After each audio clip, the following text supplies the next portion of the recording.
ஆறுபடை ஆறுபடை ஆறுபடை இன்று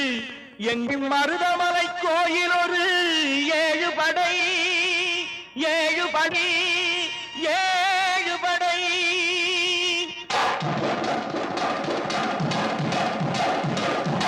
மருதமலைக்கு நீங்க வந்து பாருங்க ஒரு தரம் மருதமலைக்கு நீங்க வந்து பாருங்க ஈசன் மகனோடு மனம் விட்டு பேசி பாருங்க மருதமலைக்கு நீங்க வந்து பாருங்க ஈசன் மகனோடு மனம் விட்டு பேசி பாருங்க தீராத வினைகள் எல்லாம் தீர்ந்து போகுங்க சத்தியமா சொல்லுறேன் தீராத வினைகள் எல்லாம் தீர்ந்து போகுங்க அது தீராவிட்டால் வந்து என்னை கேளுங்க அது தீராவிட்டால் வந்து என்னை கேளுங்க மருதமலைக்கு நீங்க வந்து பாருங்க